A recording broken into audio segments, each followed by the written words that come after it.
It's time for Media Watch now. James Creedon joins us in the studio. It's good to see you, James. Hi, Laura. You're going to start with one of the stories I just mentioned there. The funeral for Father Jacques Hamel. He, of course, is the French Catholic priest who was slain by Islamic State sympathisers while he was giving morning mass in his small church in Normandy last week. Thousands of people at that ceremony today. That's right, and it really was the top story on most French news websites. I saw other news websites, for example, The Guardian as well. It was their top story at a certain point this afternoon. This is the Huffington Post French edition. You see there the Archbishop of Rouen centre in the photo in the centre. Adieu, which of course is a French way of saying goodbye, but also in this case literally to God. Of course, it was his funeral mass.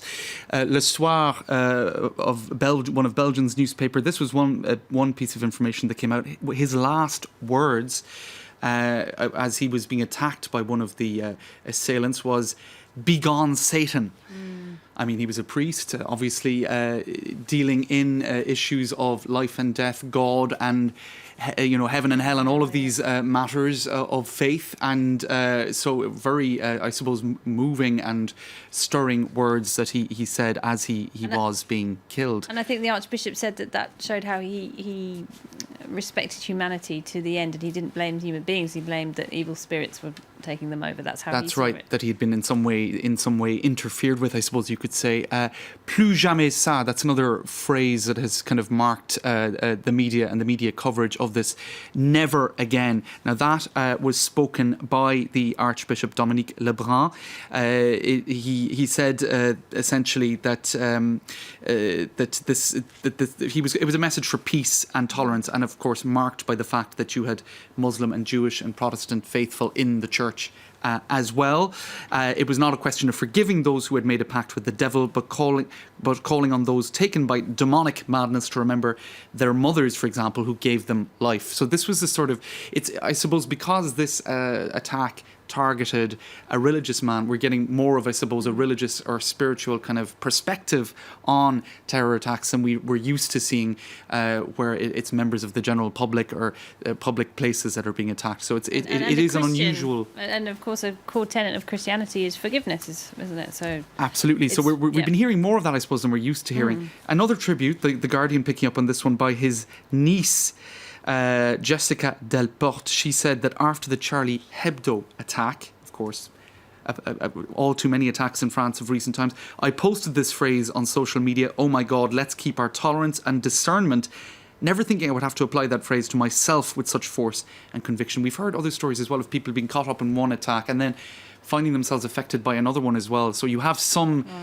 statements really from some people where you realise that it is becoming all too present. Now, Le Monde has been talking today about a French brand of Islam. That's right. Manuel Valls has mentioned this a number of times. It's not just after this attack, but after other attacks as well, that one of the problems is imams are trained overseas, which means that more hardline brands of Islam coming from, for example, Saudi Arabia, which are ideologically incompatible really with France and Republican values, could creep in and become all the more present. So this article says, yes, it's a good idea. Manuel Valls has mentioned this, but we need to actually concretely put it in place. And the French law of separation of church and state from 1905 means that religions can't be financed, which makes it a little bit complicated because, for example, for the Catholic faith, you've got churches in every town and village because it's been around for centuries.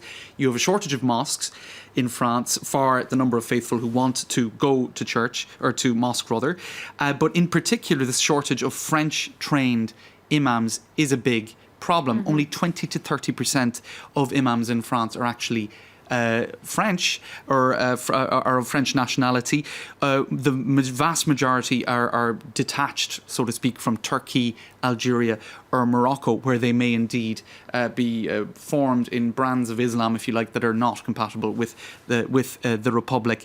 So some of them don't speak the French language or are not really aware of the French socio-cultural sort of context, as Le Monde points out. So this is really something that needs to be thought. Where can they be trained? trained in France.